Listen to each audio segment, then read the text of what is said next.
Hola, ¿qué tal? Bienvenidas, bienvenidos. Qué bueno que nos acompañan. En esta ocasión, cámaras y micrófonos se han trasladado hasta Colima capital para platicar con el titular del Ejecutivo del Estado, José Ignacio Peralta. ¿Cómo estás, gobernador? Gracias por recibirnos, siempre estar dispuesto a platicar con este reportero. Muchas gracias, Gustavo. Bienvenido a Colima, Casa de Gobierno. Saludo con mucho gusto, con mucho respeto a tu público auditorio que nos ve, nos escucha, y estamos aquí muy contentos de recibirte para platicar. Gracias, gobernador. En primer lugar, agradezco, repito, que me abras las puertas. Siempre he estado dispuesto a platicar conmigo de temas complicados y me prometiste, hacemos un corte antes de las Navidades y aquí estamos. A ver, gobernador, en primer lugar, yo quiero que le digas a nuestro auditorio si ya entendieron el mensaje de las urnas. El 1 de julio sí se eligió un titular del Ejecutivo, se reconformó el Congreso de la Unión, 5 gobernadores del partido del cual milita el titular del Ejecutivo, pero hubo una reprobación, hubo un castigo, hubo una vuelta, es decir, les dan la espalda a los tricolores. Como decimos coloquialmente los que nacimos por ahí por el 70, ya les cayó el 20.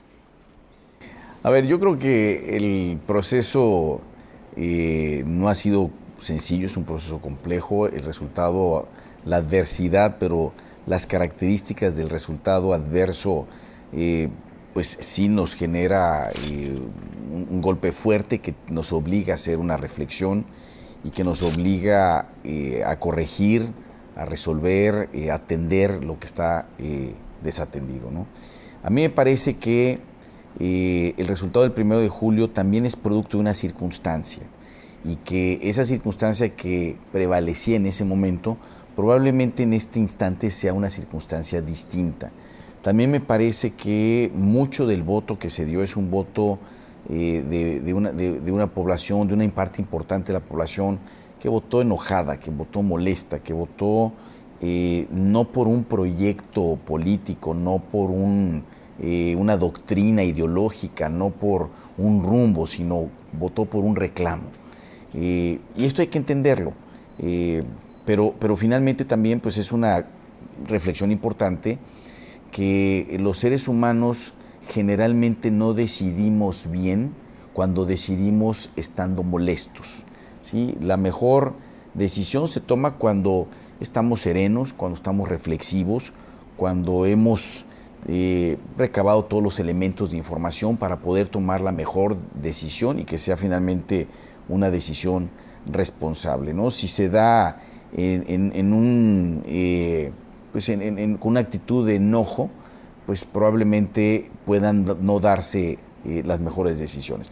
Pero bueno, la democracia sí es, lo importante es, hay un resultado, nadie impugnó el resultado, nadie ha dicho que hubo un fraude, que hubo una situación incorrecta. Se consolida la democracia en México y se tiene un resultado proveniente de una circunstancia o no, pero ahí está. Los priistas somos muy institucionales. Inmediatamente reconocimos al ganador de la elección y ahora nos tenemos que preparar para gobernar con quien será el titular del Poder Ejecutivo a nivel federal. La institucionalidad del priista, más allá de hacer un análisis histórico, en el sentido de cuál es nuestro ADN y cuáles son las causas históricas de ese ADN, la verdad de las cosas es que lo que nos interesa no es la sumisión, sino la gobernabilidad. Y no queremos ser un obstáculo para la gobernabilidad, queremos contribuir a la gobernanza y a la gobernabilidad. A ver, voy a abordar el tema de su ADN, pero antes permítame preguntarle, gobernador Peralta, sobre el futuro del partido. Hay algunos dicen que no hay manera de recomponerlo, que inclusive debe de cambiar de nombre porque ya no son ni revolucionarios ni institucionales y que han perdido prácticamente las principales posiciones y que deben de reconformarse. Unos dicen hasta un nuevo nombre. ¿Qué opina usted de esto? Bueno, lo primero que te digo con toda claridad y contundencia es que yo soy priista, a mucha honra, que me quiero morir priista, espero que no me muera pronto, sino que haya una larga vida para el partido. Es muy difícil que yo pueda hacer una prospectiva, un pronóstico de si el partido vive o no vive. No está pasando el partido por una situación sencilla, es una situación sumamente compleja, y va a depender de que, como me preguntabas al principio, hayamos entendido el mensaje de las urnas. ¿Qué tipo de partido, qué tipo de actores políticos, qué tipo de política hay que hacer para poder recuperar la confianza en el electorado y volvernos a convertir en una opción competitiva en materia electoral para accesar a puestos de poder o puestos de gobierno? En esa parte, pues yo hablaría del tipo de perfil. ¿Qué tipo de perfil debe de ser el priista? Y hablaría también de cómo darle vida al partido.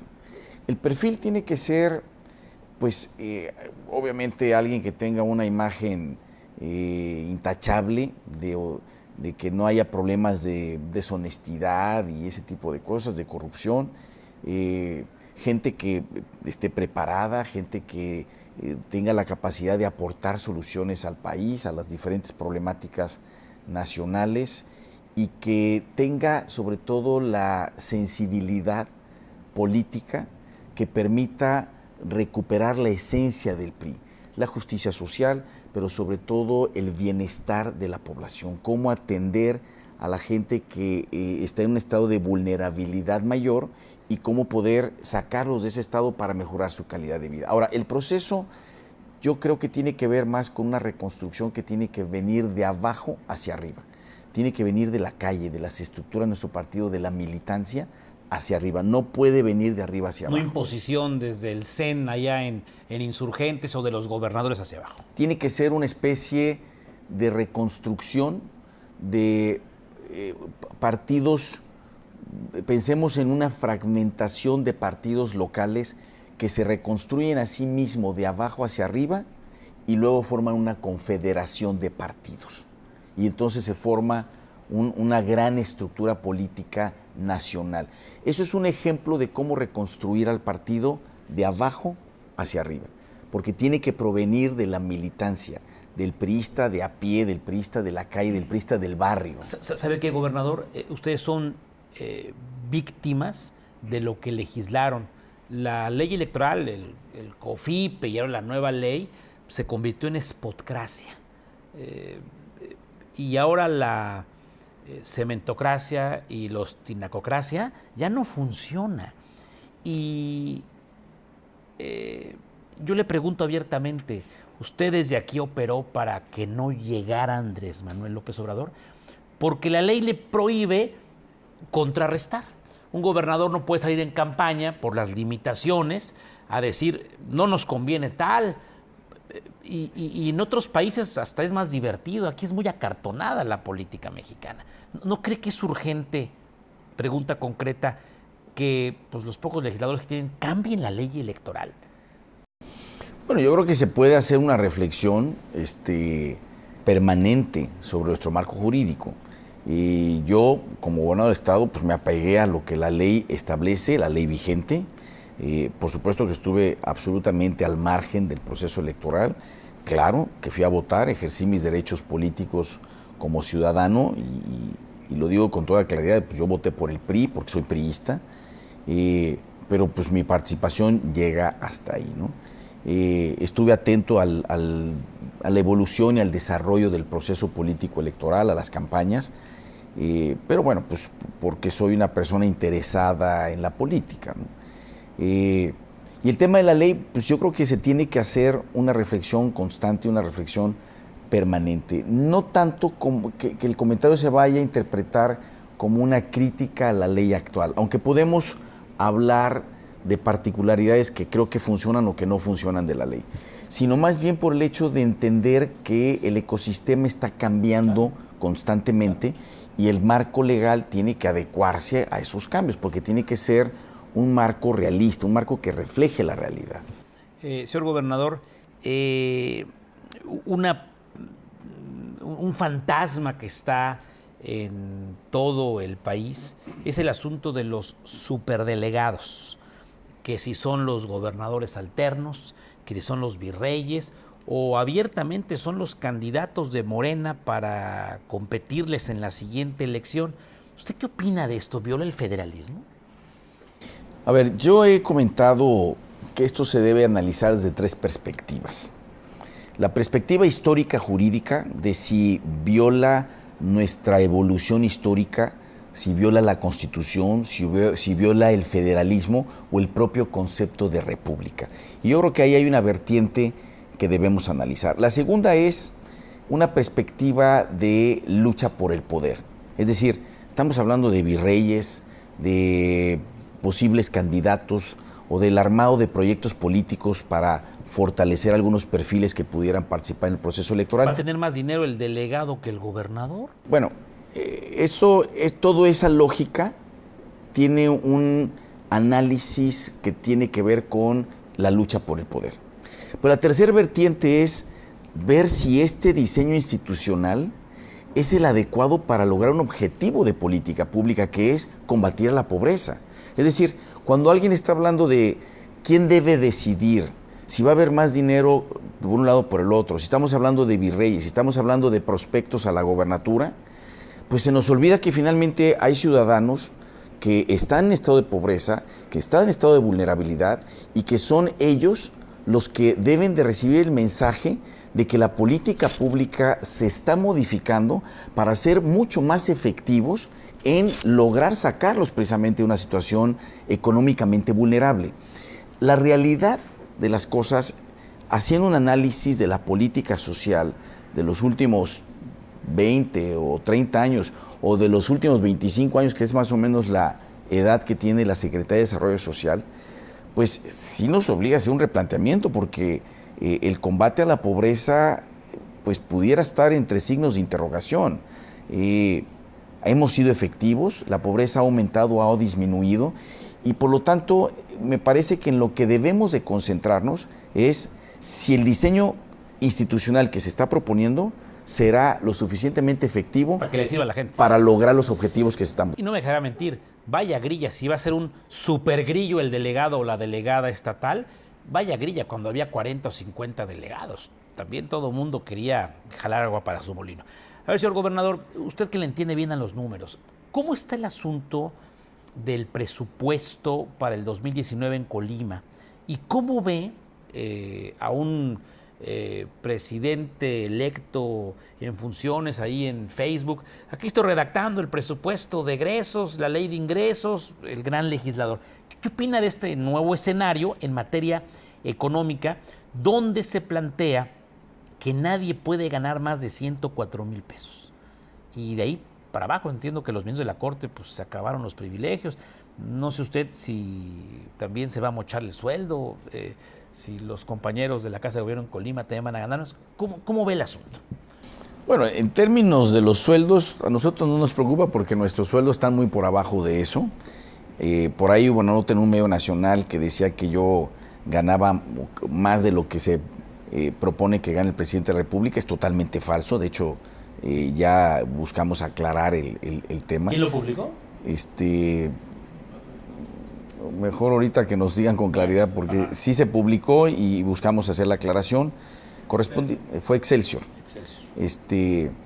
Y bueno, pues lo aclaramos, ¿no? Pero la verdad de las cosas es que el sueldo del gobernador, yo soy de los gobernadores que menos ganan en el país, y el sueldo está muy por abajo de lo que va a ganar el próximo presidente de la República. Ahí usted está tranquilo. Entonces ahí no muerde, ahí no hay problema, ¿no?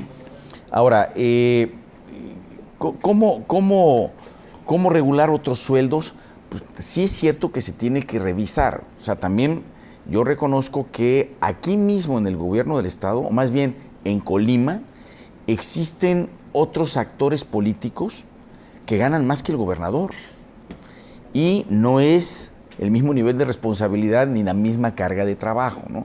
¿Por qué? Porque pues tienen autonomía para definir eso. Hay presidentes municipales que prácticamente ganan lo mismo que yo, o regidores que están ganando pues una cantidad muy cercana a la que estoy ganando yo como gobernador, legisladores que ganan más que yo, o directores de organismos desconcentrados o descentralizados que por la autonomía que tienen para definir sus propias estructuras de sueldo, termina siendo nombrado por mí un director para un organismo descentralizado que tiene un sueldo superior al del gobernador del estado. Y esto en ninguna empresa en la IP sucede, ¿eh? El dueño siempre gana más que los de abajo. Es una lógica elemental. Es ¿no? un tema que se tiene que arreglar. Claro. Y de hecho nosotros estamos pues buscando cómo generar una estructura razonable que tenga lógica para los sueldos del sector público. ¿Cree que le van a meter tijera al presupuesto de Colima? Entiendo que las participaciones federales son fundamentales para el funcionamiento de Colima. ¿Cree que López Obrador, en síntesis, Ursúa le meta tijera a la chequera de Peralta? Bueno, no sé si lo quieran hacer o no, no sé si lo intenten o no. Lo que sí es que vamos a estar muy atentos para que a Colima le entreguen las participaciones que por ley nos correspondan. No vamos a aceptar un peso menos. Si hay voluntad para que nos den más, eso sí lo aceptaríamos, pero no estamos dispuestos a sacrificar lo que ya por ley tenemos derecho. Entonces, en ese sentido, vamos a estar muy atentos a que nos den lo que nos corresponde. ¿Está controlada la deuda del estado de Colima? No es de estos estados, no es Veracruz, no es el estado de Coahuila, Colima. La deuda de Colima está bastante controlada, lo dicen las calificadoras, las principales calificadoras como HR Ratings o Fitch. Tenemos una deuda. A ver, yo recibí el estado de deuda en febrero de 2016 cuando empiezo la gobernatura en alrededor de 2.800 millones. Y ahorita anda como en 2.550 millones. Acabamos de solicitarle al Congreso y nos lo autorizaron poder contratar un crédito para temas muy específicos que están debidamente justificados y autorizados por 410 millones, quiere decir que nos vamos a ir cerca de los 3.000 millones.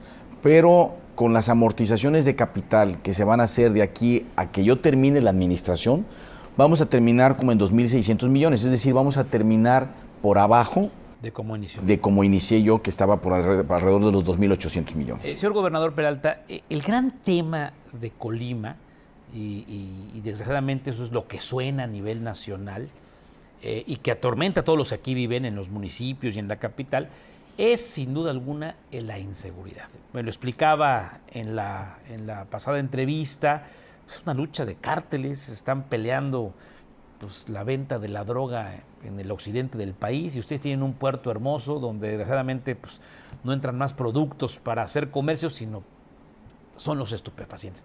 ¿Cómo va? Y además esta medición, también nos los explicó, de homicidios dolosos por cada 100,000 habitantes, y aquí suena mucho, son muy poquitos, son menos de 1 millón, pero aquí cuando hay un homicidio se ve en todos los periódicos del país y en todos los telediarios y se escucha Colima en todos los noticieros de radio. ¿Cómo va el asunto? Bueno, no deja de ser un reto, no deja de ser un tema que tiene enormes complejidades, que tiene raíces estructurales muy profundas y que hemos hecho avances importantes en el diseño de la política pública, pero no hemos, digamos, cantado victoria en el sentido de que ya está resuelto el problema, ¿no? Hay que cambiar la percepción. El tema de seguridad es un tema que el éxito de esa política se mide en función a la percepción que tiene la población en materia de seguridad. ¿Y el número de muertos? En el número de muertos, aunque pudiera no haber muchos muertos y tener una percepción negativa en materia de seguridad. O sea, al final del día, la percepción es un tema subjetivo. Sentirse seguro en la calle. Donde la gente se siente o no se siente seguro por diferentes razones, independientemente de lo que esté pasando con la estadística delictiva, que no solamente son número de muertos, homicidios, dolosos o del fuero común o del fuero federal o culposos, sino también robo, secuestro, extorsión, etcétera, ¿no? Nosotros estamos construyendo un C5I que va a ser poner la tecnología a la disposición de la autoridad para combatir el crimen. Hemos invertido mucho en equipo, patrullas, armamento, uniformes, etcétera. Capacitación. Capacitación. Hemos contratado policías nuevos, hemos aplicado pruebas de confianza, pero todavía estamos lejos de lograr el objetivo que es lo que recomienda la ONU. La ONU dice que debemos de tener 1.8 policías por cada 1,000 habitantes y pues no los tenemos. Estamos hablando de que deberíamos de tener como 1,300, 1,400 policías cuando tenemos alrededor de 700. Entonces, contratar los policías que que hacen falta para tema de cumplir con la 1, pues un tema de dinero, que no lo tenemos y lo tenemos que ir haciendo gradualmente conforme la disponibilidad presupuestal lo permita. Oiga, gobernador, ¿y qué opina de la creación de la Secretaría de Seguridad Pública? ¿Qué opina de la llegada de Alfonso Durazo? Fue priista, usted seguramente lo conoce. ¿Qué opina de la Guardia Nacional? Ya estos cambios de estructura ya están listos para operar luego. ¿Cree que sea la solución? Usted que vive aquí atormentado y bueno, usted es un ser humano más y le tocó ser el titular del Ejecutivo, pero esto preocupa a todos. ¿Cree que es la solución?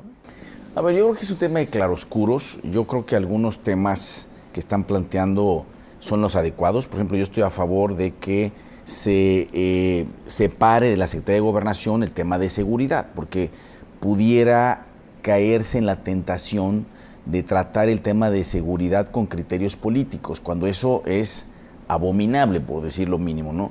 El tema de seguridad es un tema muy serio como para politizar el tema de la seguridad. Es un tema muy grave. Estamos hablando de familias destruidas, de hijos que se quedan sin padres o sin madres, o de madres que se quedan sin hijos, de jóvenes que están cayendo en las adicciones. Hay mucho dolor, y hay que ser muy sensibles a esto. No puede lucrarse políticamente, no puede politizarse el tema de la seguridad.